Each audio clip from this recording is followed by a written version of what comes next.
जिल्हा वार्ताच्या माध्यमातून कल्याण डोंबिवलीसह आजूबाजूच्या परिसरातील घटनांचा आढावा घेतला जातो। महापालिकेच्या निवडणुका अवघ्या काही महिन्यांवर येऊन ठेपल्यात। या निवडणुकांच्या पार्श्वभूमीवर जिल्हा वार्ताच्या माध्यमातून इलेक्शन सामना हे सदर सुरू करण्यात आलं आहे। या सदराच्या माध्यमातून कल्याण डोंबिवलीमध्ये आत्तापर्यंत किती विकासकामे झाली, कोणती विकासकामे रखडलीत, नागरिकांचं म्हणणं काय, ही जी कल्याण डोंबिवलीमधली जी सध्याची राजकीय परिस्थिती आहे त्याबाबत नेमकी राजकीय पक्षांची भूमिका काय असणार आहे हे जाणून घेण्यासाठी हे सदर सुरू करण्यात आलं आहे। आज कल्याण पूर्वेतील जे 7 पॅनल आहे त्या 7 पॅनल संदर्भात देखील हे सदर आज कल्याण पूर्वेत आम्ही प्रेक्षकांसाठी सादर करत आहोत। एकंदरीतच आजच्या या सदरामध्ये आपण जर पाहिलं तर भाजप, शिवसेना तसेच शिवसेना ठाकरे गटाचे पदाधिकारी देखील, मनसेचे पदाधिकारी या सदरामध्ये त्यांनी सहभाग घेतलेला आहे। आपण आता त्यांच्याकडूनच थेट जाणून घेऊया। कल्याण पूर्व पाहिलं तर कल्याण पूर्व हा गेल्या अनेक वर्षांपासून उपेक्षित असं शहर आहे। प्रत्यक्षात जरी कल्याण डोंबिवली महापालिकेत कल्याण पूर्व असलं तरी कल्याण पश्चिम किंवा डोंबिवली या मानाने कल्याण पूर्वेतला विकास कुठेतरी संथगतीने सुरू असल्याचा आरोप वारंवार केला जातोय। कल्याण पूर्वेत आजही पाण्याच्या समस्या, रस्त्यांच्या समस्या या ऐरणीवर आहेत। पाण्यासाठी अनेकदा आपण केलेली आंदोलनं देखील बातम्याच्या माध्यमातून पाहिलीत। एकंदरीतच कल्याण डोंबिवलीमध्ये अनेक वर्षांपासून शिवसेना भाजपची सत्ता आहे, त्यानंतर देखील आजही रस्ता, पाणी, गटार हे या राजकीय पक्षांच्या अजेंड्यावर आहेत। एकंदरीतच आपण आता या राजकीय लोकप्रतिनिधींकडूनच या समस्यांचं नेमकं काय कशा मार्गी लागतील आणि यांचा निवडणुकीचा अजेंडा काय असणार हे त्यांच्याकडूनच जाणून घेणार आहोत। यासाठी आपल्यासोबत सध्या BJPचे जे निवडणूक प्रमुख आहेत ते सोबत आहेत। नाना, काय सांगाल, एकंदरीतच इतक्या वर्षांपासून कल्याण पूर्वला सापत्न वागणूक मिळते विकास कामांच्या बाबतीत? काही प्रमाणामध्ये ही वस्तुस्थिती आहे की कल्याण पूर्वला स्थापत्न वागणूक मिळाल्यासारखी स्थिती दिसते। कारण एकूणच चाळीचा असलेला आणि कनिष्ठ मध्यमवर्ग असलेला हा विभाग आहे आणि या विभागामध्ये त्या मानाने ज्या पद्धतीने विकास व्हायला पाहिजे होता तितक्या मोठ्या प्रमाणावरती विकास झाला नाही। तर शहरीकरण हा डोंबिवली आणि कल्याण पश्चिमेमध्ये असल्यामुळे त्या ठिकाणी विकास हा आपल्याला सदृश्य दिसतो। आज या ठिकाणी कल्याण पूर्वमध्ये पाण्याची समस्या आहे, थोडंफार कचऱ्याची समस्या आहे, त्याच्यावरती आता बऱ्यापैकी तोडगा निघालेला आहे। 25 वर्षात 2.5 वर्ष वगळता ही सत्ता शिवसेना भाजपचीच आहे। त्यानंतर कल्याण पूर्वे जर आपण पाहिलं तर अनेक कल्याण पूर्वे सत्ताधारी पक्षाचे महापौर होते, भाजपचे आमदार आहेत, त्यानंतरही ही परिस्थिती ओढवली जाते। सत्ताधाऱ्यांचा प्रशासनावर अंकुश नाही की सत्ताधारी उदासीन आहेत? नाही, मुळामध्ये या ठिकाणी वाढती जी लोकसंख्या आहे आणि त्या वाढत्या लोकसंख्येला त्या प्रमाणामध्ये जितकं न्याय द्यायला पाहिजे तो न्याय द्यायला या ठिकाणी प्रशासन कमी पडतं आहे। आणि म्हणून आमचा यावेळेचा पुढचं जे काय ध्येय असणार आहे की भविष्य काळामध्ये कल्याण पूर्वमधल्या या ज्या सगळ्या समस्या आहेत, पाण्यापासून असो, कचऱ्यापासून असो, या प्राधान्यक्रमाने सोडवल्या जातील महायुतीच्या माध्यमामधून। राय सर, तुम्ही नगरसेवक होतात, गेल्या 5 वर्षांपासून विविध विकास कामांना पाठपुरावा केलात, मात्र आजही ती परिस्थिती कायम आहे। पाणी समस्येसाठी कल्याण पूर्वेतले नागरिक आजही आंदोलन करताना दिसतात। एक सत्ताधारी म्हणून तुम्ही कुठे कमी पडलात का? नहीं, हमें सत्ताधारी म्हणून क्या है, देखिए बताता हूँ।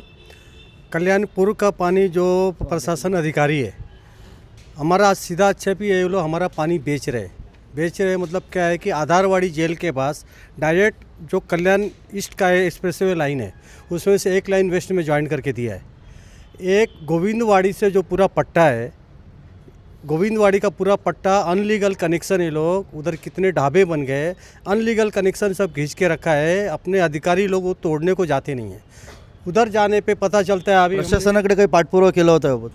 हमने मोर्चा निकाला, आज कमिश्नर को हमने 4 बार मिल के आया, 4 बार अर्जी दिया है मैंने।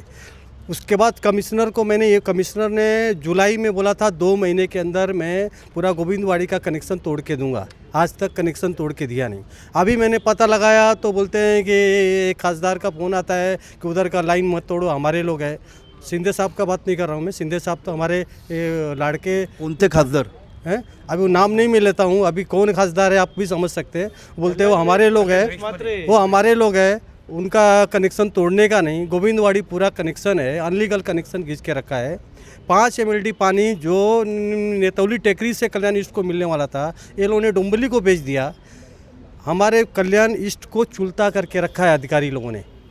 दादा, काय सांगाल, एकंदरीत सत्ताधारी आहात, पाण्याचा प्रश्न अजूनही प्रलंबित आहेत, रस्त्यांचे प्रश्न देखील प्रलंबित आहेत, वारंवार आंदोलन होतात, तुम्ही सत्ताधारी म्हणून देखील आंदोलन केलेत, कुठेतरी सत्ताधाऱ्यांचा अंकुश नाही आहे का प्रशासनावर?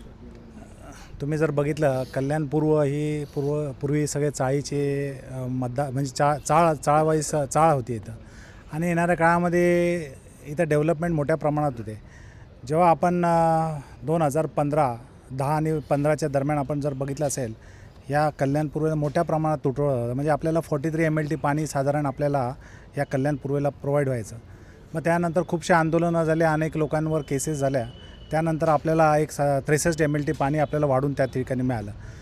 पण जर आपण बघितलं या कल्याण पूर्वेमध्ये एवढ्या मोठ्या प्रमाणात डेव्हलपमेंट होते, आज मोठमोठे गृहसंकुल इथे निर्माण होतात आहे. त्यामुळे अशा वेळेस निश्चितपणे त्या सगळ्यांना पाणी तो तुटवडा होणारच आहे. पण येणाऱ्या काळामध्ये जर आपण बघितलं तर हे शहर आता जे आपलं शहर वाढत चाललेलं आहे, त्यामुळे आपल्याला ह्या जो पाण्याचा कोटा आहे, जो 63 MLT पाण्याचा कोटा आपल्याकडे या ठिकाणी आहे, तो वाढून कुठेतरी घ्यावा लागेल. पण आता सध्या जर परिस्थिती बघितली तर आपल्याला जर कोटा वाढवायचा असेल तर शासनाकडे आपल्याला आपल्या महानगरपालिकेचा कोटा वाढवून घ्यायला लागेल. आज या कल्याण डोंबिवली शहराची जर पूर्ण कल्याण डोंबिवली शहर आपण बघितलं तर एक साधारण या शहराला स्वतंत्र डॅमची गरज आहे. त्या हिशोबाने आमचे जे आमदार आहेत, माननीय विश्वनाथ भोईर आणि खासदार डॉक्टर श्रीकांत शिंदे यांनी आपल्या डॅमची मागणी केलेली.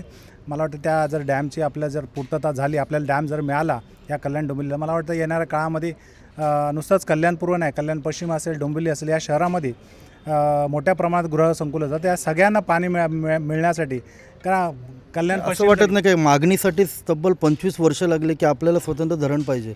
लोकसंख्या वाढणारे हे निश्चित होतं, कल्याण पश्चिमची देखील वाढली, डोंबिवलीची देखील वाढली, पण ही फक्त मागणी करायला आपल्याला 25 वर्ष लागलेत.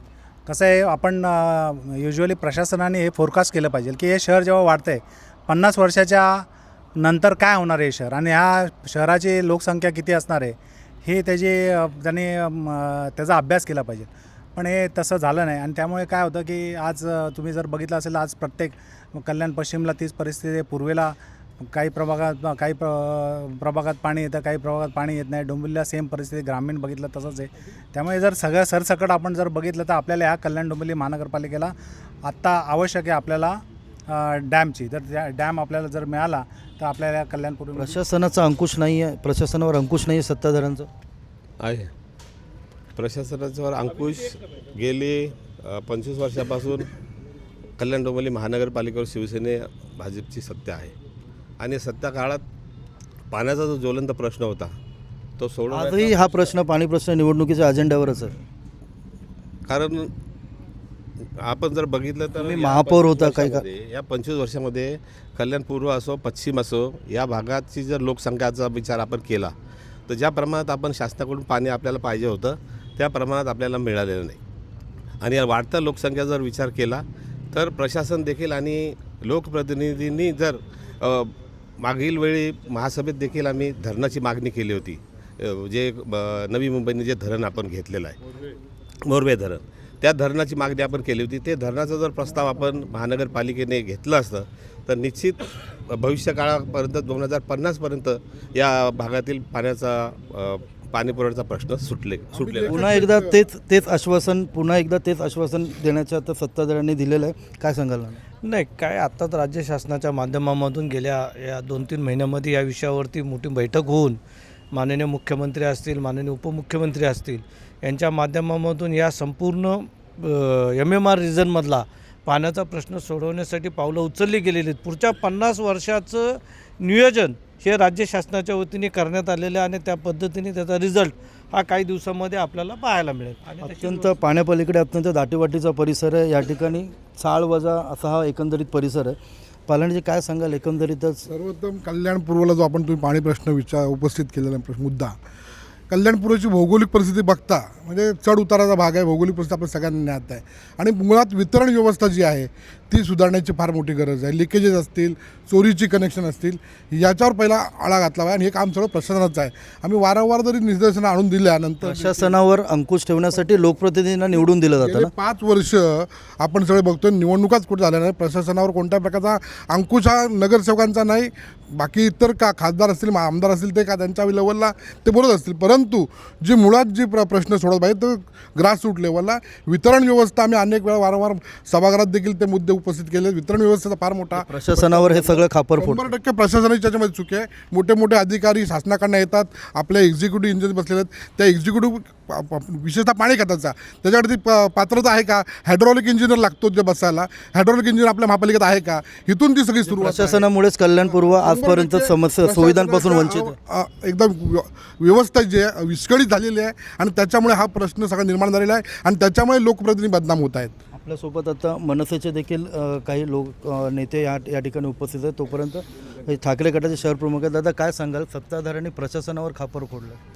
हे बघा, इच्छाशक्ती पाहिजे. पाणी आणायला सन 2000 साली नंदू जोशी होते, ते भाजपचेच नगरसेवक होते, पण त्यांनी प्रचंड इच्छाशक्ती दाखवली की मोरबे धरण इथं पाणी आलं पाहिजे.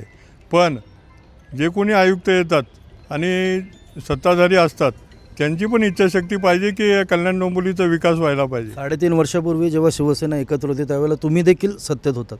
मग ते टिटव्याचा जे एक प्रोजेक्ट केला काळू नदीवरती असेल ते शिवसेनेच्या माध्यमातून झाला.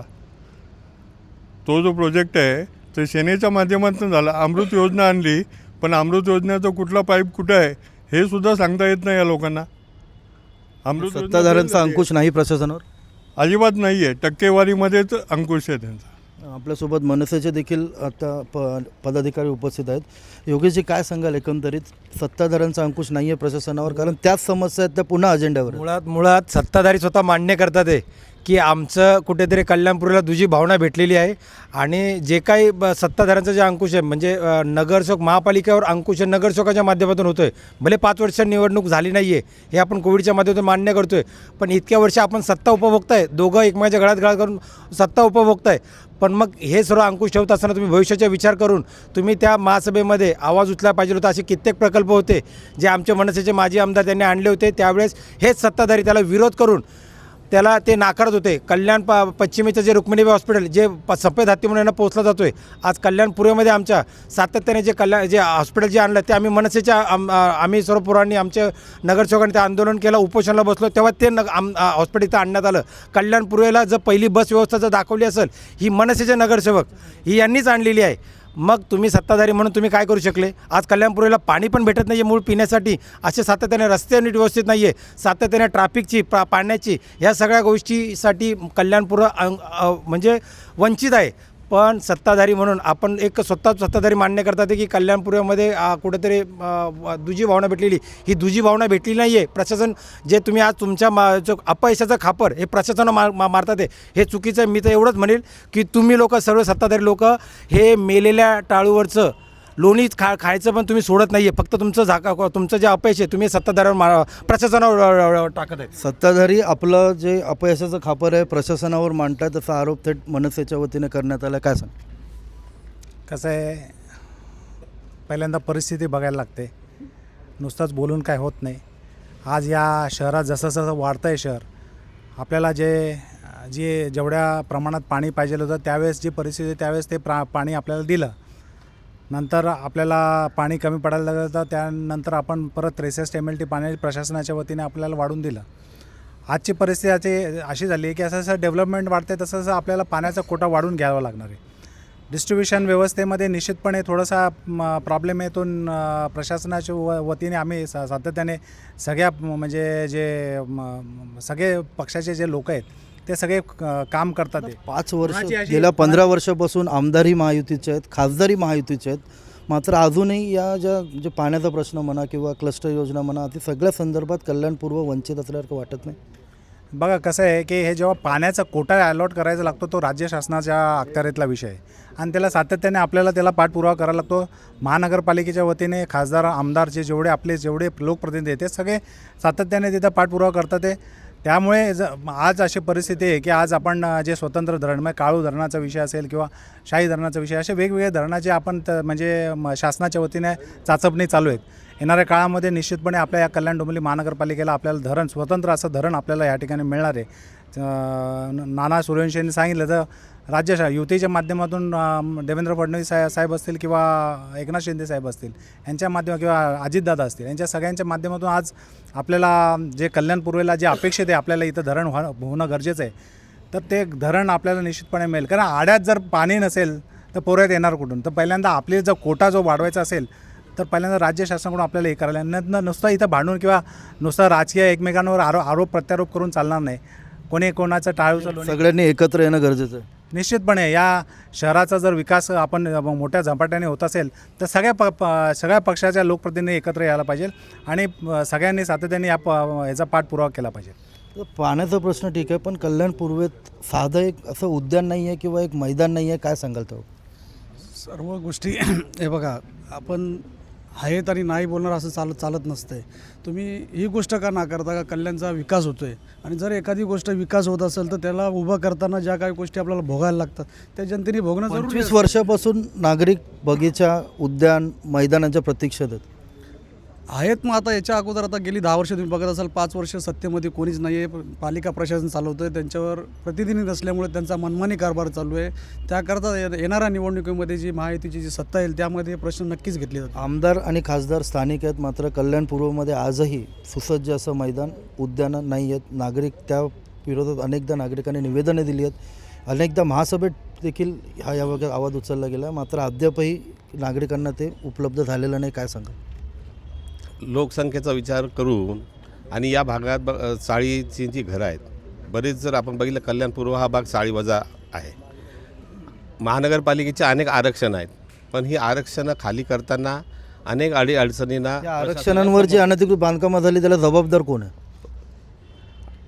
महानगरपालिकेचं 1995ला महानगरपालिकेच्या निवडणुका झाल्या, त्यापूर्वी अनेक बांधकामं झालेली आहेत.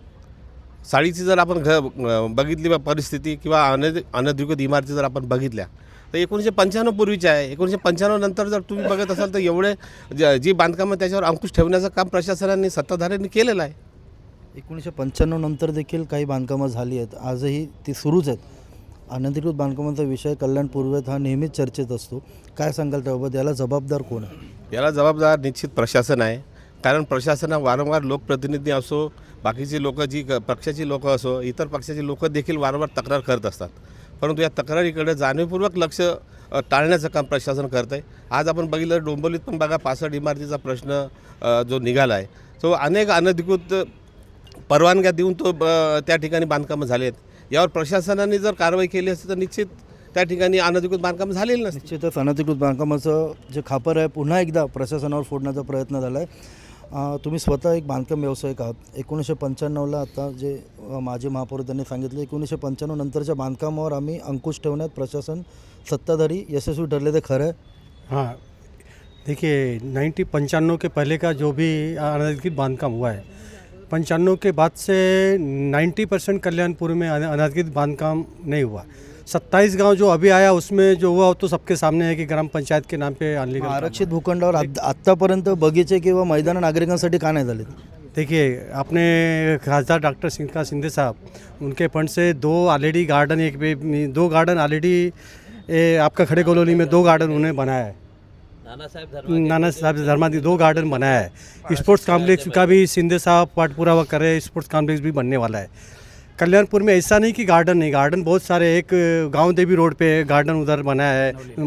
खेळाचं मैदान, खेल, हाँ उधर खेळाचं मैदान नाही आहे नाना. कल्याण पूर्वेत असे अनेक खेळाडू आहेत ज्यांनी देश पातळीवर आपलं नाव, जे कल्याणचं नाव नेऊन ठेवलं आहे, मात्र त्यांना प्रॅक्टिससाठी मैदानं उपलब्ध नसल्यामुळे त्यांना इथे डोंबिवली किंवा मुंबईला जावं लागतं. त्यासाठीच आपल्या 100 फुटी रोडला मोठ्या प्रमाणात अनेक वर्षांपासून हा 100 फुटी रोडचा क्रीडा संकुलाचा प्रश्न सुरू आहे. आता तो प्रस्तावित आहे आणि तो निश्चितपणे यावेळेला मार्गी लागेल. त्यासाठी निधीची तरतूद पण करण्यात आलेली आहे. तो निश्चितपणे यावेळेला मार्गी लागेल.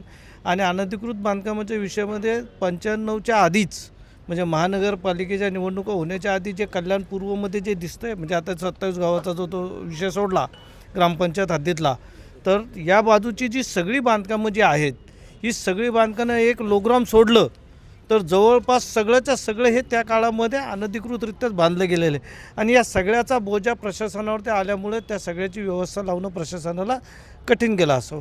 आणि त्यामुळेच त्या काळामध्ये ज्या इमारती झालेल्या आहेत त्याच ठिकाणी जर आरक्षण, नेमकं जबाबदार कोण आहे या सगळ्या जी परिस्थिती, शहर जे बकाल झालं? प्रशासन. त्या आता त्याच जागेवरती तुम्ही आरक्षणं टाकलेली आहेत. सत्ताधारी लोकप्रतिनिधी जे आपण निवडून देतो त्यांचं काही कर्तव्य नव्हतं काय? बांधकामं रोखण्यासाठी त्यांच्याकडून काही प्रयत्न नाही झाले? ऑलरेडी आधी बांधकामं झालेली आहेत आणि त्याच्यावरती आरक्षण टाकलेली आहेत. की या ठिकाणी आरक्षण आहेत. आता आपल्याला त्या ठिकाणी नवीन जी आता गेल्या 5 वर्षामध्ये तर नाही आहेत, आता नवीन काळामध्ये आपण त्यामध्ये क्लस्टरची योजना आणलेली आहे. या क्लस्टरच्या माध्यमामधून कल्याण पूर्वच्या या सगळ्या अनधिकृत बांधकामांना पर्याय काढून त्या ठिकाणी जे लोकांना न्याय्य जे काही आरक्षणाच्या माध्यमामधून ज्या सुविधा मिळायला पाहिजेत त्या सुविधा उपलब्ध करून देण्यासाठी आणि असलेल्या लोकांवरती अन्याय होऊ नये म्हणून त्यांनासुद्धा न्याय देण्यासाठी अशा दोन्ही भूमिका घेऊन क्लस्टर या कल्याणपूर्वमध्ये बऱ्याच ठिकाणी आपण आणतो आणि त्या माध्यमामधून 18 मीटरचे रस्तेसुद्धा त्यासाठी आपण मंजूर करतो. म्हणजे रस्ते त्याचबरोबर कचऱ्याच्या विषयामध्ये सुद्धा मोठ्या प्रमाणावरती काम झालेलं आहे. आता येत्या काळामध्ये कल्याणपूर्वचा चेहरा मोहरा बदलेल अशा पद्धतीचे निर्णय राज्य शासनाच्या वतीने घेतलेले आहेत आणि त्याप्रमाणे महापालिकेच्या प्रशासनाकडून काम करून घेण्याचे प्रयत्न आता आमच्या माध्यमातून चालू आहेत. निश्चितच एकंदरीतच आता येत्या काळामध्ये कल्याणचा चेहरा मोहरा बदलेल असा सध्या दावा केला. मात्र अनधिकृत बांधकाम पाणी प्रश्न याबाबत मात्र प्रशासनावर खापर फोडलंय. काय सांगशील लोकेश? मुळात प्रशासनावर हे लोक जे खापर फोडतात ते चुकीचं आहे. जो 100 फुटी रस्ता जो बनला होता तो अजूनपर्यंत हे लोक पूर्ण करू शकले नाही. पण सातत्याने काही जे ब्रिज आहेत ते ब्रिजचे दोघांमार्फत वेगळे उद्घाटन होतात आणि किती वेळा उद्घाटन होतात. खाली तुम्ही त्याच्यावर लालीला लिस्टिक लावतात. अरे म्हणजे लोकांना तुम्ही किती गृहीत धरतात. हे चुकीचं आहे. 100 फुटी रस्ता जर आज बनवला तर व्यवस्थित ह्या ज्या पुणालिंग रोडवरचं जे काही नियोजन आहे वाहतुकीचं ते बऱ्यापैकी डायव्हर्फिकेशन होऊ शकतं. आपण सत्ताधारी म्हणून फक्त प्रशासनावर खापर फोडणार आहे का? या सत्ताधाऱ्यांचा एक अंकुश असतो प्रशासनावर. सत्ताधाऱ्यांचा अंकुश नाही आहे प्रशासनावर, कारण पाण्याचा पण खापर आणि अनधिकृत बांधकामातून खापर सध्या प्रशासनावरच फोडलं. इथे कल्याण ईस्टमध्ये तर सर्व प्रश्न तसे की तसेच आहे. एकतर शाळा नाही, महानगरपालिकाची कुठली चांगली शाळा नाही, कॉलेज नाही, सगळे प्रायव्हेट आहे. त्याच्यामध्ये 10,000 20,000 25,000 फीस आहे आणि हे स्लम एरिया आहे. हे लोक कुठे करणार? इथे तिथे एवढे वेळ काम करतात आहे, पण जे काम करायची गरज आहे ते काम होतच नाही आपल्या इथे. फक्त आश्वासन आणि स्मार्ट सिटी एवढं नुसतं खाली बोलतात. आश्वासन आणि स्मार्ट सिटी पलीकडे सत्ताधारी जात नाही आहेत. एक मिनिट, मला थोडंसं कळत नाही. I am little bit doubtful about you. You have been invited specifically by this Kamal Shah, BJP and Shivasena or also we people? तुम्ही इथे वळतच नाही आहेत. बोलतो त्यांचं म्हणणं तर ऐकून घेईल ना, मग तुमच्याकडे येतो. त्यांनी जे सांगितलंय तुम्ही तिथेच फिरता. आता मी कुठला पदाधिकारी नाही. मला सर्व पार्टी जिथे आहे ना ते सर्व प्रिय आहेत. ओके, मी एक साधारण नागरिक आहे. नागरिक म्हणून काय सांगाल? मग सांगतो ना. हां, आता मी सगळं बोलतो. हां, बोलतो नागरिक म्हणून बोलतो. भारतीय नागरिक. हां, भारतीय नागरिक आहे. हां, ओके. बोला ना बघ, आता आपण काय बोलतो, प्रशासन कमी पडतं. प्रशासन कमी पडतं.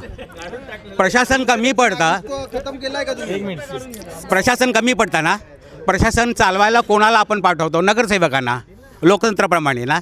हां, मग ते नगरसेवकच कमी का पडत आहेत मग तो प्रशासन कंट्रोल करायला? सत्ताधाऱ्यांचं अपयश आहे, नगरसेवकांचं अपयश आहे. आता काय म्हणतायत, एक कल्याण पूर्वेला लोकग्राम सोडला तर सर्व अनधिकृत बांधकाम आहे. ठीक आहे, तुम्ही शोधून काढलं, बरोबर आहे. मग मतं कशाला घेता आमच्याकडून तुम्ही मतं कशाला घेता? नगरसेवक मतं द्या, विधानसभा मतं द्या, लोकसभा मतं द्या. मग आमच्याकडून मतं पण घेऊ नका ना. आम्ही अनधिकृत आहोत ना. Oh we are illegal. Why you want our vote? What is this bloody fool? काय आहे? मतदार म्हणून काय मागणी असणार? माझी मागणूक ही आहे की जे म्हणतायत आजच्या तारखेला ह्या घटकेला दोस हू आर कमिटिंग तुमच्यासमोर कमिट करतायत की प्रशासन कमी पडत आहे, हे बोलणारे जे लोक आहेत त्या नगरसेवकांनी आत्ताच्या आता उद्या सकाळी जाऊन आपला राजीनामा द्यावा KDM समजून. आणि ते KDM राजीनामा द्यावा आणि ते KDMचे आमच्या हातात द्या. प्रशासनावर खापर फोडलं जात आहे. नागरिकमधलं म्हणणं आहे की प्रशासन आमच्या हातात द्या. काय सांगाल? निश्चित प्रशासन जे आहे, प्रशासनाची चूक तर मोठी आहे. सत्ताधारी जरी त्यांच्यावरती कंट्रोल ठेवायला जरी असले तरी प्रशासन हे महत्त्वाचं आहे. ज्यांनी महत्त्वाच्या ज्या गोष्टी आहेत म्हणजे मूलभूत ज्या गरजा आहेत या महापालिकेच्या प्रशासनाने पुरवायला पाहिजेत.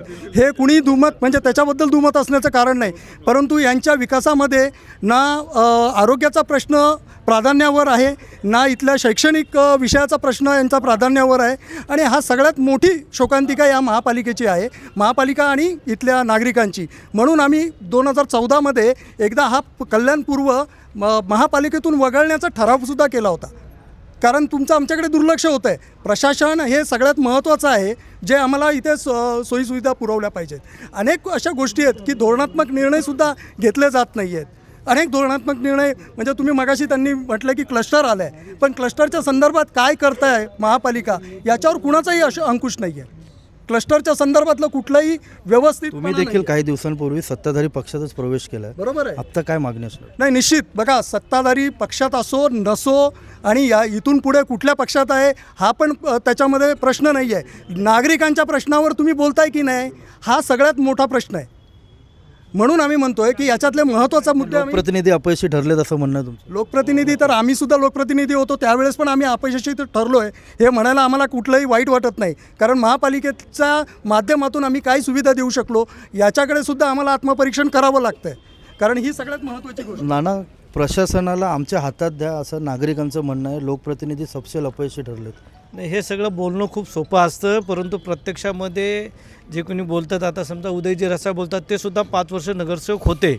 आज आपल्याला माहिती आहे की नागरिकांच्या मागण्या असतात, त्या ठिकाणी आपला 80 फुटाचा जो रोड आहे प्रस्तावित, आता त्या ठिकाणी काही नागरिक आपले बाधित होत आहेत, साधारण काही बाधित होत आहेत. आता त्यांना जोपर्यंत आपण एक मिनिट, आता यू टाईप रस्ता हा कल्याणपूरचा सगळ्यात महत्त्वाचा रस्ता आहे, तो रस्ता झाला पाहिजे. त्यामुळे 1,00,000-2 लाख लोकांचा प्रश्न निकाली निघणार आहे, पण 500 लोक बाधित होतात म्हणून आपण तो रस्ता होऊ देत नाही. काही जण त्याच्यामध्ये काही जण म्हणजे कोण? मी काय सांगतो, एक मिनिट जी 500 अरे एक मिनिट मी काय सांगतोय, ठीक आहे, सत्ताचे कोण आहेत ते? कोण आहेत जे आवाज देतात? कोण आहे? मी तेच सांगतोय, ऐका, मी जे सांगतोय ते ऐका. तुम्ही उदय रसा थेट आरोप झालाय तुमच्यावर, तुम्ही यू टाईप रस्त्याचं त्यांनी म्हणाले की यू टाईप रस्त्याचं उदय रसा नेतृत्व करतायत. निश्चित आम्ही पुनर्वसनासाठी नेतृत्व करतोय, पण लोकांवर एक मिनिट शरदजी एक मिनिट, कल्याणपूर्व हा आपल्या सगळ्यांचा आहे, त्या 500 लोकांचं सुद्धा तितकंच महत्त्व आहे. त्यांचं पुनर्वसन, त्यांचं ऐका, त्यांचं पुनर्वसन होणं हे सुद्धा तितकंच गरजेचं आहे. आणि म्हणून याच्यातून मार्ग काढण्यासाठी सर्वांनी एकत्र असणं हे गरजेचं आहे. अशा सगळ्या विषयामध्ये जर काही विषय जर अडकून पडले तर त्या विषयामुळे अनेक वेळेला अनेक प्रकल्प हे अर्धवट राहतात. त्याचं उदाहरण म्हणून मी तो एक विषय सांगितला. अशा अनेक विषय, जसं तो 100 फुटी रोड मगाशी एकाने सांगितलं की तो पूर्ण होत नाही, त्या रोडच्या मध्ये एक लिगल बिल्डिंग, त्या लिगल बिल्डिंगमध्ये सुद्धा त्यातल्या लोकांचं पुनर्वसन करण्यासाठी त्या ठिकाणचा तो जो काही शेवटचा टप्पा आहे तो अडलेला आहे. या ज्या सगळ्या गोष्टी याच्यातून मार्ग काढणे, नागरिकांचं म्हणणं देखील तितकंच खरं आहे. गेल्या अनेक वर्षांपासून हे पुनर्वसनाचं धोरण नसल्यामुळे अनेक प्रकल्प रखडलेत, रस्ते रखडलेत. काय सांगाल? तुम्ही देखील सत्तेत सहभागी आहात, शिवसेनेचे शहर प्रमुख आहात. पुनर्वसनाचं धोरण निश्चितपणे त्यावेळेस नव्हतं, पण आता हे जे महादेव अपार्टमेंटचा विषय सांगतात, हे 100 फुटीचा रोडमध्ये ती बिल्डिंग आली.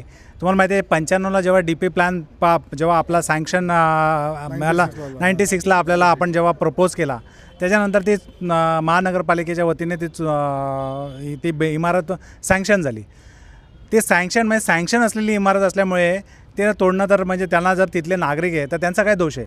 मग त्यांचं पुनर्वसन होणं गरजेचं होतं. त्याच्यामुळे इथल्या लोकल प्रतिनिधींनी सगळ्यांनी पाठपुरावा केला. आज तो रस्ता जो थांबला आहे त्याच्या पुढे एक रोशन, त्याच्या पुढचा एक रोशन, तिथले एक शेतकरी आहे, त्याचे काहीतरी आहे, तो कोर्टात गेलेला आहे. कसं आहे, एखादा कोणी मुद्दामून असे प्रकल्प थांबवत नाही किंवा 10 वर्ष लावत नाही. प्रत्येक प्रकल्प करताना काही ना काही प्रॉब्लेम्स असतात. ते प्रशासन, जे राज्यकर्ते असेल किंवा तिथले लोकप्रतिनिधी कोणी असेल, ते प्रयत्न करत असतात, पण त्याला जर आपल्या कंट्रोलच्या बाहेर जर गेला तर ते आपण करू शकत नाही. त्यामुळे वेळ लागतो. निश्चितपणे येणाऱ्या काळामध्ये तो रस्ता देखील पूर्णत्वाला जाईल. राहिला यू टाईपचा रस्ता, त्याच्यात जो क्लस्टरच्या माध्यमातून जो आता नानांनी सांगितलं की क्लस्टरच्या माध्यमातून आपण तो रस्ता विकसित करण्याचं आपलं काम आहे. राज्य शासनाने त्याच्यामध्ये 76 कोटीचा निधी त्या ठिकाणी दिलेला आहे. पण 1400 लोक तिथं बाधित होत होते. लोकांना जे घरं द्यायची आहे ते आपल्याकडे घरं देण्यासाठी BSVPमध्ये घरं आहेत किंवा आपण ते केलं असतं, पण त्याच्यामध्ये कमर्शियल दुकानं बाधित होत आहेत. मग त्याचा पर्याय म्हणून क्लस्टर ही योजना त्या ठिकाणी राबवण्यात आलेली आणि त्याच्या माध्यमातून मला वाटतं या जे 1400 लोक बाधित होतात ते वास्तविक कसं आहे, आपण जर विकास करायचा म्हटला, शहराचा विकास करायचा, तो शापित विकास नसला पाहिजे. म्हणजे त्याच्यामध्ये लोक म्हणजे भरडले गेले, लोकांचं पुनर्वसन होईल. निश्चितपणे या जेवढे पण जे यू टाईपमध्ये जे बाधित होतात ते त्यांच्या निश्चितपणे प्रशासन किंवा प्रशासनाच्या वतीने त्यांचं पुनर्वसन केल्याशिवाय हा रस्ता होणं शक्य नाही. पुनर्वसन करून यू टाईप रस्ता केला जाणार असं आश्वासन दिलं. गाजरांचा कारखाना जर कोणी काढला असेल किंवा गाजरांची शेती जर कोणी करायचा तो अधिकार दिला असेल तर त्या ठिकाणी तो BJP आणि त्या ह्या सत्ताधाऱ्यांनी स्वीकारावा. याच्यामध्ये सर्व झालं, कारण या ठिकाणी कल्याणपूर्वेचा जर विकास जर साधायचा असेल, आम्ही त्या ठिकाणी सत्तेवरती होतो, आम्ही सत्तेवरती असताना आम्ही त्या ठिकाणी कल्याणपूर्व विकास अभियान त्या ठिकाणी राबवलं आणि ते राबवत असताना त्या ठिकाणी जे जे आमच्या वतीने होईल तेवढे सर्व कामे आम्ही त्या ठिकाणी केलेले आहेत. आणि काय सांगाल तुम्ही एकंदरीतच पुनर्वसनाशिवाय यू टाईप रस्त्याचं पुनर्वसन करण्यात येईल असं सांगण्यात काय माहिती आहे का, प्रशासनाची जबाबदारी होती की पुनर्वसनाच्या संदर्भात धोरण आणलं, पण आजही पुनर्वसनाचं जे धोरण आहे ते महापालिकेने आणलेलं नाही आहे. त्यानंतर या सगळ्या यू टाईप रस्त्याच्या आजूबाजूचा जो परिसर आहे हा सगळा जुना परिसर आहे, चाकरमान्यांचा परिसर आहे आणि यांच्या सगळ्यांच्या ज्या टॅक्स पावती आहेत या टॅक्स पावतीवरती अनधिकृतचा शिक्का आहे. आत्ता जे काही बिल्डर्स तिथे आलेले आहेत ते सांगतात की तुम्ही अनधिकृत आहेत, तुम्ही याच्यावर राहू शकत नाही. मग या पद्धतीची भीतीसुद्धा घातली जाते. ज्याच्यावरती अनधिकृतचा शिक्का आहे त्यांना अनधिकृत म्हणून एकतर कोर्टात असेल तर कोर्टात जामीन देता येत नाही. सेकंड थिंग, त्यांना लोन पाहिजे असेल तर लोनसाठी तारण देता येत नाही घर. अशी सगळी परिस्थिती असताना महापालिकेने 2008च्या नंतर यांनी शिक्का ठेवलेला आहे तो अनधिकृतचा, जे करून म्हणजे शासनाने 2020-22पर्यंतच्या झोपड्या मुंबईमध्ये त्या ऑथोराईज केल्या, परंतु हे 60 आणि 70 वर्षाची जी घरं आहेत यांच्यावरती अनधिकृतचा शिक्का मारलेला आहे. खरं तर हा जो विषय हा एकदम ज्वलंत विषय आहे की 60-70 वर्षापूर्वीचा विकास म्हणजे काय, विकास हा नागरिकांसाठी आपण करतोय आणि हा विकास करत असताना विस्थापित लोक होत असतील, आपलेच भाऊबंद जर विस्थापित होऊन जर हा विकास काय कामाचा, तर त्यांचा पुनर्वसनाचा प्रश्न पहिला मार्गी लागला पाहिजे. पहिली गोष्ट लक्षात घ्या, पुनर्विकास करण्यासाठी ते पुनर्विकास धोरण जे आहे म्हणजे विविध BSVPचा प्रकल्प असेल, क्लस्टर असेल किंवा इतर कोणत्या विविध प्रकार असेल, या सगळ्या गोष्टी जोपर्यंत होत नाहीत तोपर्यंत रस्ता रुंदीकरणाला विरोध हा होतच राहणार. शेवटी माझं घर जातं आहे, मला घर घेताना किती आलापिष्ट करावं लागतात ते मला माहिती आहे. त्यामुळे नुसतं बोलणं योग्य होत नाही. आणि आता बघायला गेलं तर बऱ्याच ठिकाणी सिमेंट कॉन्क्रीटचे रस्ते आलेले आहेत. तुमच्याच पक्षाकडून आश्वासनं दिली जातात की पुनर्वसन धोरण राबवण्यात येणार आहे. 100% राबवणार ना. तो पण क्लस्टरमध्ये काय होणार आहे, क्लस्टर हे योजना त्यासाठीच आहे ना, पुनर्वसनाचा कोण म्हणतं लागू झालं मग हे ना, मुळात यांना अभ्यासच नाही. काय इलेक्शन आलं का हे छत्र्यावर येतात. हे कसं आहे, खासदार डॉक्टर श्रीकांत शिंदे आम्ही घेऊ, खासदार आम्हाला द्यायला काय प्रॉब्लेम, आम्ही ते पण टेक्निकली काय गोष्टी आहेत त्या समजून घ्यायला पाहिजेत ना. कसं आहे, काही गोष्टी टेक्निकली नुसते कागदावर करणारे लोक आहेत आणि लोक नुसतं बडबड करणारे लोक आहेत. राजकारण प्रत्येक ठिकाणी जेव्हा निवडणूक असेल तेव्हा राजकारण करायचं. ह्या शहरामध्ये ज्या सुविधा पाहिजे, किती आंदोलनं यांनी लोकांनी केली, एक तरी आंदोलन दाखवा. कधीच केले नाही यांनी, कुठलाच आंदोलन केलं नाही. सगळे आंदोलनं केलीच नाही असं म्हणणं आहे. आंदोलन केलं. आम्ही 8 दिवस महापालिकेच्या बाहेर होतो आणि पुनर्वसनाचा विषय बोलताना 1 मिनिट, पुनर्वसनाचा विषय उंबरड्याला अख्खा 22 मुळात आता हे सत्ताधारी लोक बोलतात आहे की क्लस्टर योजना जी सांगतात आहे ती क्लस्टर योजना ही निवडणुकीच्या तोंडात बाहेर काय येते. दुसरी गोष्ट आता जो यू टाईप जो रस्ता आहे आमचा तो निवडणुकीच्या तोंडात का बाहेर येतोय, हे सर्व गोष्टीचा विचार करण्यासारखा पाहिजे. आणि जर तुम्ही म्हणतात हे सर्व गोष्टीचं तुम्हाला जे काय अडथळा सांगतात, मग बाकी ठिकाणी उद्घाटन करा का तुम्ही काय जाता सत्ताधारी म्हणून, तुम्ही सत्ताधारी म्हणून मार्ग काढू शकत नाही का. दुसरी गोष्ट की तुम्ही आंदोलन करता म्हणून काय होतं, सातत्याने विरोधक म्हणून आम्ही जे काय मनसे पक्ष जो आहे सातत्याने पाण्याच्या प्रश्नावर या वाहतुकीच्या प्रश्नावर सातत्याने आम्ही आंदोलन करतोय. भले सत्ताधारी म्हणून हे लोक बघत नसतील आमच्याकडं, पण जनता जनार्दन ही नक्कीच आमचे जे काय आंदोलन बघते आणि पाणी नक्कीच वाढून भेटलेल्या लोकांना एक आनंद आलेला आहे. एकंदरीतच सध्या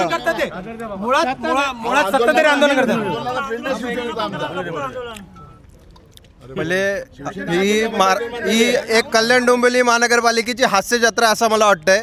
कारण असं आहे, सत्ताधारी स्वतः मान्य करतात समस्या आहे आणि त्या समस्येला आपण निराकरण करू शकत नाही. अर्थात ते मान्य करतात की ते जे यांचे आमदार असतील, खासदार असतील, यांचे जे सत्तेत केंद्रात बसलेले आणि राज्यात बसलेले लोक अयोग्य आहे. सत्तेवर बसण्यासाठी आणि सत्ता उपभोगण्याकरिता अयोग्य आहेत. हे लोकांची समस्याचं निवारण करू शकत नाही. सत्ताधारी लोक स्वतः समस्या सांगतायत आणि स्वतःच आंदोलन करतायत. पाणीची समस्या आता स्वतः सांगतायत आणि स्वतः आंदोलन करतायत आणि जनतेला काय देत आहेत तर गाजर. देवेंद्र फडणवीस साहेब 2015च्या महानगरपालिकेच्या निवडणुकीत भाषण करत असताना 6,500 कोटी रुपयाचा गाजर देऊन गेले होते. आज कल्याण डोंबिवली महानगरपालिकेचा 2025-26चा बजेट 3,361 कोटी रुपये आज रोजी आणि 10 वर्षापूर्वी ते 6,500 कोटी देत होते. म्हणजे लोकांना किती फसवताय. फसवणूक आहे. पुन्हा हा 6,500 कोटींचा प्रश्न पुन्हा विरोधकांनी आरोप केला तुमच्यावर. विरोधक आहेत ना, फक्त आरोप करण्याच्याच पुरते या ठिकाणी अवेलेबल आहेत. या व्यतिरिक्त त्यांचं या शहरासाठी कोणतंही योगदान नाही. 1995 असेल का त्या अगोदरचा काळ असेल आणि 95पासून 2025पर्यंत वेगवेगळ्या माध्यमांमधून जी काही या ठिकाणी आपल्याला प्रगती दिसते किंवा जे काही काम दिसतं हे सगळं भारतीय जनता पार्टी आणि त्यावेळची शिवसेना अशी एकत्र, ज्याच्यामध्ये हे त्यावेळेला सहभागी होते, अशा सगळ्यांनी मिळून केलेले इथले सगळे प्रकल्प आहेत. हे सगळे प्रकल्प होत असताना परत विषय येतो की वाढतं नागरिकीकरण आणि इथे असलेला कनिष्ठ मध्यमवर्गीय ज्याचं उत्पन्न खूप कमी आहे, अशा माणसांवरती कोणताही अन्याय न होता त्यांना कोणतीही सोच न लागू देता जर विकास करायचा असेल तर त्यांना आपण पुनर्वसन करूनच विकास केला पाहिजे. यामुळे इथला विकास व्हायला थोडा उशीर होतो आहे, पण निश्चितपणे येत्या 5 वर्षाच्या काळामध्ये महायुतीचं सरकार राज्यामध्ये आहे, केंद्रामध्ये NDAचं सरकार आहे आणि या महानगरपालिकेत पण निश्चितपणे महानगरपालिकेमध्ये सुद्धा निश्चितपणे आमचंच सरकार येईल आणि त्या माध्यमामधून आपण इथला जो काही विकास आहे तो निश्चितपणे साधू. अनेकांच्या ज्या काही तक्रारी आहेत त्या तक्रारी सुद्धा ऐकल्या जातील आणि त्याच्यातून सुद्धा आपल्याला एकंदरीतच आत्ता गेल्या काही महिन्यांभरापासून जर कल्याण डोंबिवलीमधली राजकीय परिस्थिती पाहिली तर सत्ताधारी पक्षांमध्येच कुठेतरी झुंपलेलं दिसतंय. शिवसेना भाजपचे नगरसेवक घेते, भाजप शिवसेनेचे नगरसेवक घेते. काय वाटतं एकंदरीत महायुतीत तणावाचं वातावरण? अजिबात नाही. महायुतीमध्ये तणावाचं वातावरण बिलकुल नाही. मी नेहमी सांगतो या कार्यकर्त्यांच्या निवडणुका आहेत आणि कार्यकर्त्यांच्या निवडणुकांमध्ये ज्या कार्यकर्त्यांना ज्या ठिकाणी सुरक्षित वाटतं आणि त्याचं भविष्य उज्ज्वल वाटतं त्या ठिकाणी ते प्रवेश करतात आणि त्या प्रवेशाच्या माध्यमामधून आज जे विरोधक आता समोर काही दाखले देतात, मी स्वागत करेल. संत ज्ञानेश्वर, संत तुकाराम यांच्या उपमा देत आहेत, पण निश्चितपणे आम्हाला एक आनंद आहे की आमच्या पक्षाचे कार्यकर्ते किंवा शिंदे गटातले असतील किंवा अजितदादा गटातले कार्यकर्ते असतील हे महायुतीतच फिरत आहेत. महायुतीच्या बाहेर कुणी जात नाही. त्यामुळे या ठिकाणी जे काय असेल ते महायुतीचंच असेल. ठाकरे गटाला देखील एक राजकीय प्रश्न आहे. काय वाटतं तुम्हाला? मुंबईत ठाकरे गट आणि मनसेची युती होते, कल्याणमध्ये काय परिस्थिती? कल्याण डोंबिवली महानगरपालिकेत शिवसेना मनसेची युती आता एक 15 ते 16 तारखेला जाहीर होणार आहे. त्याच्या बैठकासुद्धा चालू आहे. अविनाश जाधव असतील, राजू पाटील असतील, अभिजित पानसे असतील व इतर सर्व विनायक राऊत असतील, सरदेसाई असतील, यांची आजच एक ठाण्याला बैठक झाली व त्यांचा सखोल असा वाटपचं चाललेलं आहे. जागा वाटपाची चर्चा? हां, जागा वाटपाची. महापौर कोणाचा असेल? महापौर शिवसेना उद्धव बाळासाहेब ठाकरे पक्षाचा. काय वाटतं योगेश, आता सध्या मनसेमध्ये आहे, युती व्हावी? हो, युती व्हावी. मराठी माणूस एक व्हावा आणि नक्कीच मराठी माणसासाठी एक सुगीचे दिवस येण्यासाठी ही युती ही खरंच महत्त्वाची आहे. आणि जे काय राजकारणाचा गलिच्छ जोपणा झालेला आहे, जो सत्ताधाऱ्यांनी खास करून BJP पक्षाने केलेला आहे, तो गलिच्छपणा जो कुठे ना कुठेतरी सुधारण्याचं काम आम्ही नक्कीच या युतीच्या मार्फत होईल. आणि जे काही जो लोक विखुरले गेलेले आहेत ते मनसे मराठीच लोक आहेत असे, त्यांना पण आम्ही एक आवाज देतो की या चिमण्यांनो पुन्हा या. काय सांगाल काका, सत्ता कुणाची येईल यावेळेला? महापौर कुणाचा पसंत? आमचा असेल ना, कुणाचा? जनतेचा असेल ना. हां, आमच्यापैकी कोण उभा राहील, काय राहील ते तुम्हाला नंतर कळेल. फक्त इतकं तुम्हाला इतकं सांगतो मी तुम्हाला इतकंच सांगतो की वेळ येऊ दे. आमच्याकडे या तारखेला कुठलाही यांच्यासारखा भागवत सप्ताह चालू नाही आहे. हां, आमच्याकडे जे आहे ना, आमच्याकडे जे आहे आता सध्या आमच्याकडे सध्याकडे विषय आहेत. विषयाबरोबर प्रत्यक्ष नागरिकांची सोय व्यवस्था संविधानाच्या नियमाप्रमाणे आहे. कृती आहे आमच्याकडे, विषयाची जोडलेली कृती आहे, कृतीशी जोडलेला न्याय आहे. इथे उपस्थित आहे, इथे उपस्थित आहे, इथे उपस्थित आहे, इथे उपस्थित आहे. हे सगळे आम्ही जितके इथे उपस्थित आहोत ना, कुछ कर गुजरने की ताकद हमारे में, इसलिए बात कर रहे. आप वहाँ पर ही लोक जी आता सत्तेवर बसतेच म्हणतात की प्रशासनावर आमचं नियंत्रण नाही आहे. याचा अर्थ तुमच्यामध्ये दम नाही आहे, तुमच्यामध्ये दम नाही आहे. निलेशजी, काय सांगाल युतीबाबत? सध्या जे कल्याण डोंबिवलीमध्ये तणावाचं वातावरण दिसतंय, फोडाफोडीचं राजकारण सुरू होतं, काय वाटतं तुम्हाला, महायुती व्हावी की नाही? महायुतीचा आज मला वाटतं माननीय एकनाथ शिंदे साहेबांनी आज मला वाटतं थोड्या वेळापूर्वीच आणि देवेंद्र फडणवीस साहेब यांनी कल्याण डोंबिवली, मुंबई असेल, कल्याण डोंबिवली असेल, ठाणे असेल, वर्धा असेल, असे 5-6 जिल्ह्यामध्ये युतीतून लढण्याचं ठरवलेलं आहे. त्यामुळे युती निश्चितपणे होणार आहे. हे जे म्हणलं, महापौर कोणाचं होईल? महापौर हा युतीचाच होणार आहे. शिवसेना की बीजेपी? शिवसेना दोन्ही आम्ही युतीत लढतो म्हणजे आमचा युतीचाच होणार ना. शिवसेना जिल्हा प्रमुखाकडून वारंवार दावा केला जातो की शिवसेनेचा महापौर होईल. शिवसेनेचा म्हणजे महायुतीचाच महापौर होईल ना. शिवसेना भाजप आणि एकत्रित लढले तर महायुतीचा महापौर होणार आहे. परंतु कार्यकर्ता म्हणून माझी अशी इच्छा आहे की कार्यकर्त्यांची निवडणूक आहे, प्रेरक कार्यकर्ता हा वाढवत असतो. विधानसभा झाल्या, महायुती व्हावी की नको?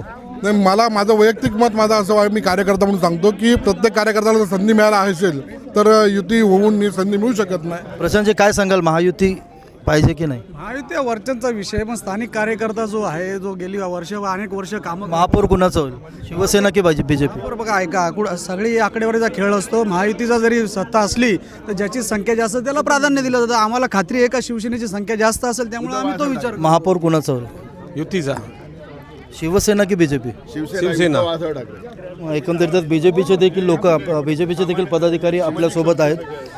सर, काय सांगाल, एकंदरीतच महापौर कुणाचा असेल? यावेळेला सुद्धा महापौर महायुतीचाच होईल, यामध्ये कोणतीही शंका नाही. शिवसेना भाजपच्या जिल्हाध्यक्षांकडून वारंवार दावा केला जातो की भाजपचा महापौर बसेल. बघा, मी भारतीय जनता पक्षाचा निवडणूक प्रमुख आहे आणि मला जर कुणी जर विचारलं की महापौर कोणाचा होणार, तर साहजिकपणे मी काय सांगेल की भारतीय जनता पार्टीच्या माध्यमामधून महायुतीचा महापौर झाला पाहिजे.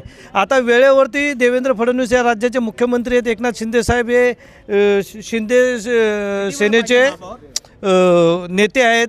युतीमध्ये महायुतीमध्ये आम्ही एकत्र आहोत. ते दोघं मिळून निर्णय घेतील किंवा अजितदादा पवार आहेत ते निर्णय घेतील, त्याप्रमाणे जो महापौर होईल तो महायुतीचा होईल.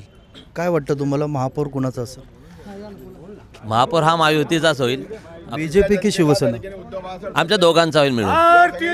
ना ठाकरे फॅक्टर काही डॅमेज करेल असं वाटतं तुम्हाला? दोन ठाकरे बंधू एकत्र येतात, कल्याण डोंबिवली महापालिकेत काही प्रभाव पडेल त्याचा? कसं विश्वासार्हता प्रश्न आहे. ठाकरे बंधू हे एकत्र येतील तरीसुद्धा खाली सामान्य जनतेमध्ये ती विश्वासार्हता त्या निर्माण करू शकतील का? ज्या पद्धतीने त्यांनी अगोदरच्या भूमिका घेतलेल्या आहेत त्या भूमिका त्या नागरिकांच्या मनामध्ये उतरवू शकतील का? या प्रश्नावरती नागरिक उत्तर देतील. ठाकरे बंधूची विश्वासार्हतेबाबत सध्या प्रश्न उपस्थित केलाय, काय सांगाल? मी या ठिकाणी सामान्य नागरिक म्हणून बोलतोय. आज कल्याण पूर्वचा यू टाईपचा रस्ता आपण फक्त राजकारण करत आलो आहे. आज 4 ते 5 वर्षापासून आम्ही 7,500 लोकांच्या सह्यांचं निवेदन खासदारांना दिलं, आमदारांना दिलं, आयुक्तांना दिलं. तो रोड अजूनपर्यंत होत नाही. आज कल्याण पूर्वमध्ये सर्वच आमदार फिरतात, खासदार फिरतात, नगरसेवक फिरतात, तर रस्ता चालायला जागा नाही लोकांना.